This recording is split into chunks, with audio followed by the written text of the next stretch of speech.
নমস্কার বন্ধুরা, আমার ইচ্ছেগুলোতে স্বাগত জানাই। এখন আমি পড়ে শোনাচ্ছি কবিগুরু রবীন্দ্রনাথ ঠাকুর রচিত ছোট গল্প সমাপ্তি। আজ পঞ্চম পর্ব। অনেক রাত্রে হঠাৎ চাঁদ উঠিয়া চাঁদের আলো বিছানার উপর আসিয়া পড়িল। অপূর্ব সেই আলোকে মৃন্ময়ীর দিকে চাহিয়া দেখিল। চাহিয়া চাহিয়া মনে হইল যেন রাজকন্যাকে কে রূপার কাঠি ছোঁয়াইয়া অচেতন করিয়া রাখিয়া গিয়াছে। একবার কেবল সোনার কাঠি পাইলেই এই নিদ্রিত আত্মাটিকে জাগাইয়া তুলিয়া মালাবদল করিয়া লওয়া যায়। রূপার কাঠি হাস্য, আর সোনার কাঠি অশ্রুজল। ভোরের বেলায় অপূর্ব মৃন্ময়ীকে জাগাইয়া দিল। কহিল, মৃন্ময়ী, আমার যাইবার সময় হইয়াছে, চলো তোমাকে তোমার মার বাড়ি রাখিয়া আসি।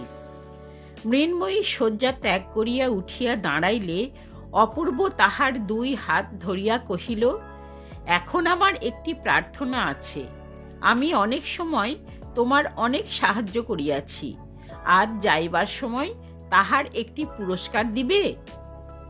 মৃন্ময়ী বিস্মিত হইয়া কহিল, কি? অপূর্ব কহিল, তুমি ইচ্ছা করিয়া ভালোবাসিয়া আমাকে একটি চুম্বন দাও। অপূর্বর এই অদ্ভুত প্রার্থনা এবং গম্ভীর মুখভাব দেখিয়া মৃন্ময়ী হাসিয়া উঠিল। হাস্য সংবরণ করিয়া মুখ বাড়াইয়া চুম্বন করিতে উদ্যত হইল। কাছাকাছি গিয়া আর পারিল না, খিলখিল করিয়া হাসিয়া উঠিল। এমন দুইবার চেষ্টা করিয়াও অবশেষে নিরস্ত হইয়া মুখে কাপড় দিয়া হাসিতে লাগিল। শাসন ছলে অপূর্ব তাহার কর্ণমূল ধরিয়া নাড়িয়া দিল। অপূর্বর বড় কঠিন পণ। দস্যুবৃত্তি করিয়া কাড়িয়া লুটিয়া লওয়া সে আত্মাবমাননা মনে করে। সে দেবতার ন্যায় সগৌরবে থাকিয়া স্বেচ্ছান্বিত উপহার চায়, নিজের হাতে কিছুই তুলিয়া লইবে না। মৃন্ময়ী আর হাসিল না। তাহাকে প্রত্যুষের আলোকে নির্জন পথ দিয়া তাহার মামার বাড়ি রাখিয়া অপূর্ব গৃহে আসিয়া মাতাকে কহিল, ভাবিয়া দেখিলাম বউকে আমার সঙ্গে কলিকাতায় লইয়া গেলে আমার পড়াশোনার ব্যাঘাত হইবে। সেখানে উহারও কেহ সঙ্গিনী নাই। তুমি তো তাহাকে এ বাড়িতে রাখিতে চাও না, তাই আমি তাহার মার বাড়িতেই রাখিয়া আসিলাম। সুগভীর অভিমানের মধ্যে মাতা পুত্রের বিচ্ছেদ হইল। মার বাড়িতে আসিয়া মৃন্ময়ী দেখিল কিছুতেই আর মন লাগিতেছে না। সে বাড়ির আগাগোড়া যেন বদল হইয়া গেছে। সময় আর কাটে না। কি করিবে, কোথায় যাইবে, কাহার সহিত দেখা করিবে ভাবিয়া পাইল না। মৃন্ময়ীর হঠাৎ মনে হইল যেন সমস্ত গৃহে এবং সমস্ত গ্রামে কেহ লোক নাই। যেন মধ্যাহ্নে সূর্যগ্রহণ হইল। কিছুতেই বুঝিতে পারিল না আজ কলিকাতায় চলিয়া যাইবার জন্য এত প্রাণপণ ইচ্ছা করিতেছে, কাল রাত্রে এই ইচ্ছা কোথায় ছিল। কাল সে জানিত না যে জীবনের যে অংশ পরিহার করিয়া যাইবার জন্য এত মন কেমন করিতেছিল, তৎপূর্বেই তাহার সম্পূর্ণ স্বাদ পরিবর্তন হইয়া গিয়াছে। গাছের পক্ক পত্রের ন্যায় আজ সেই বৃন্তচ্যুত অতীত জীবনটাকে ইচ্ছাপূর্বক অনায়াসে দূরে ছুঁড়িয়া ফেলিল। গল্পে শোনা যায়, নিপুণ অস্ত্রকার এমন সূক্ষ্ম তরবারি নির্মাণ করিতে পারে যে তদ্বারা মানুষকে দ্বিখণ্ড করিলেও সে জানিতে পারে না। অবশেষে নাড়া দিলে দুই অর্ধখণ্ড ভিন্ন হইয়া যায়। বিধাতার তরবারি সেইরূপ সূক্ষ্ম। কখন তিনি মৃন্ময়ীর বাল্য ও যৌবনের মাঝখানে আঘাত করিয়াছিলেন সে জানিতে পারে নাই। আজ কেমন করিয়া নাড়া পাইয়া বাল্য অংশ যৌবন হইতে বিচ্যুত হইয়া পড়িল এবং মৃন্ময়ী বিস্মিত হইয়া ব্যথিত হইয়া চাহিয়া রহিল। মাতৃগৃহে তাহার পুরাতন শয়নগৃহকে আর আপনার বলিয়া মনে হইল না। সেখানে যে থাকিত সে হঠাৎ আর নাই।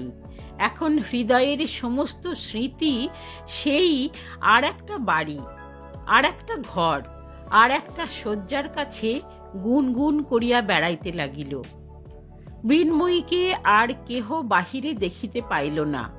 তাহার হাস্যধ্বনি আর শোনা যায় না। রাখাল তাহাকে দেখিলে ভয় করে, খেলার কথা মনেও আসে না। মৃন্ময়ী মাকে বলিল, মা, আমাকে শ্বশুরবাড়ি রেখে আয়। এদিকে বিদায়কালীন পুত্রের বিষণ্ণ মুখ স্মরণ করিয়া অপূর্বর মার হৃদয় বিদীর্ণ হইয়া যায়। সে যে রাগ করিয়া বউকে বেহানের বাড়ি রাখিয়া আসিয়াছে, ইহা তাহার মনে বড়ই বিঁধিতে লাগিল। হেনকালে একদিন মাথায় কাপড় দিয়া মৃন্ময়ী ম্লান মুখে শাশুড়ির পায়ের কাছে পড়িয়া প্রণাম করিল। শাশুড়ি তৎক্ষণাৎ ছল ছল নেত্রে তাহাকে বক্ষে চাপিয়া ধরিলেন। মুহূর্তের মধ্যে উভয়ের মিলন হইয়া গেল। শাশুড়ি বধূর মুখের দিকে চাহিয়া আশ্চর্য হইয়া গেলেন। সে মৃন্ময়ী আর নাই। এমন পরিবর্তন সাধারণ সকলের সম্ভব নহে। বৃহৎ পরিবর্তনের জন্য বৃহৎ বলের আবশ্যক। শাশুড়ি স্থির করিয়াছিলেন মৃন্ময়ীর দোষগুলি একটি একটি করিয়া সংশোধন করিবেন, কিন্তু আর একজন অদৃশ্য সংশোধনকর্তা একটি অজ্ঞাত সংক্ষেপ উপায় অবলম্বন করিয়া মৃন্ময়ীকে যেন নূতন জন্ম পরিগ্রহ করাইয়া দিলেন। এখন শাশুড়িকেও মৃন্ময়ী বুঝিতে পারিল, শাশুড়িও মৃন্ময়ীকে চিনিতে পারিলেন। তরুর সহিত শাখা প্রশাখার যেরূপ মিল, সমস্ত ঘরকন্যা তেমনি পরস্পর অখণ্ড সম্মিলিত হইয়া গেল। এই যে একটি গম্ভীর স্নিগ্ধ বিশাল রমণী প্রকৃতি মৃন্ময়ীর সমস্ত শরীরে ও সমস্ত অন্তরে রেখায় রেখায় ভরিয়া ভরিয়া উঠিল, ইহাতে তাহাকে যেন বেদনা দিতে লাগিল। প্রথম আষাঢ়ের শ্যাম সজল নব মেঘের মতো তাহার হৃদয়ে একটি অশ্রুপূর্ণ বিস্তীর্ণ অভিমানের সঞ্চার হইল। সেই অভিমান তাহার চোখের ছায়াময় সুদীর্ঘ পল্লবের উপর আর একটি গভীরতর ছায়া নিক্ষেপ করিল। সে মনে মনে বলিতে লাগিল, আমি আমাকে বুঝিতে পারি নাই বলিয়া তুমি আমাকে বুঝিলে না কেন? তুমি আমাকে শাস্তি দিলে না কেন? তোমার ইচ্ছানুসারে আমাকে চালনা করাইলে না কেন? আমি যখন তোমার সঙ্গে কলিকাতায় যাইতে চাহিলাম না, তুমি আমাকে জোর করিয়া ধরিয়া লইয়া গেলে না কেন? তুমি আমার কথা শুনিলে কেন? আমার অনুরোধ মানিলে কেন? আমার অবাধ্যতা সহিলে কেন? তাহার পর অপূর্ব যেদিন প্রভাতে পুষ্করিণীর তীরে নির্জন পথে তাহাকে বন্দি করিয়া কিছু না বলিয়া একবার কেবল তাহার মুখের দিকে চাহিয়াছিল, সেই পুষ্করিণী, সেই তরুতল, সেই পথ, সেই প্রভাতের রৌদ্র এবং সেই হৃদয় ভারাবনত গভীর দৃষ্টি তাহার মনে পড়িল, এবং হঠাৎ সে তাহার সমস্ত অর্থ বুঝিতে পারিল। তাহার পর সেই বিদায়ের দিনের যে চুম্বন অপূর্বর মুখের দিকে অগ্রসর হইয়া ফিরিয়া আসিয়াছিল, সেই অসম্পূর্ণ চুম্বন এমন মরু মরীচিকাভিমুখী তৃষার্ত পাখির ন্যায় ক্রমাগত সেই অতীত অবসরের দিকে ধাবিত হইতে লাগিল। কিছুতেই তাহার আর পিপাসা মিটিল না। এখন থাকিয়া থাকিয়া মনে কেবল উদয় হয়, আহা, অমুক সময়টিতে যদি এমন করিতাম, অমুক প্রশ্নের যদি এই উত্তর দিতাম, তখন যদি এমন হইত। অপূর্বর মনে এই বলিয়া ক্ষোভ জন্মিয়াছিল যে মৃন্ময়ী আমার সম্পূর্ণ পরিচয় পায় নাই। মৃন্ময়ীও আজ বসিয়া বসিয়া ভাবে, তিনি আমাকে কি মনে করিলেন, কি বুঝিয়া গেলেন। অপূর্ব তাহাকে যে দুরন্ত চপল অবিবেচক নির্বোধ বালিকা বলিয়া জানিল, পরিপূর্ণ হৃদয়ামৃত ধারায় প্রেম পিপাসা মিটাইতে সক্ষম রমণী বলিয়া পরিচয় পাইল না, ইহাতেই সে পরিতাপে লজ্জায় ধিক্কারে পীড়িত হইতে লাগিল। চুম্বনের এবং সোহাগের সে ঋণগুলি অপূর্বর মাথার বালিশের উপর পরিশোধ করিতে লাগিল। এমনিভাবে কত দিন কাটিল। অপূর্ব বলিয়া গিয়াছিল, তুমি চিঠি না লিখিলে আমি বাড়ি আসিব না। মৃন্ময়ী তাহাই স্মরণ করিয়া একদিন ঘরে দ্বার রুদ্ধ করিয়া চিঠি লিখিতে বসিল। অপূর্ব তাহাকে যে সোনালি পাট দেওয়া রঙিন কাগজ দিয়াছিল তাহাই বাহির করিয়া বসিয়া ভাবিতে লাগিল।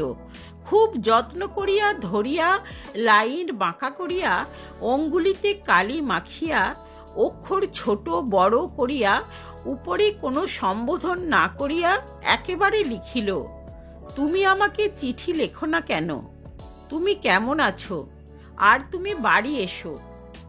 আর কি বলিবার আছে কিছুই ভাবিয়া পাইল না। আসল বক্তব্য কথা সবগুলোই বলা হইয়া গেল বটে, কিন্তু মনুষ্য সমাজে মনের ভাব আর একটু বাহুল্য করিয়া প্রকাশ করা আবশ্যক। মৃন্ময়ীও তাহা বুঝিল। এই জন্য আরও অনেকক্ষণ ভাবিয়া ভাবিয়া আর কয়েকটা নূতন কথা যোগ করিয়া দিল। এইবার তুমি আমাকে চিঠি লিখো, আর কেমন আছো লিখো, আর বাড়ি এসো। মা ভালো আছেন, বিশু পুঁটি ভালো আছে, কাল আমাদের কালো গরুর বাছুর হয়েছে।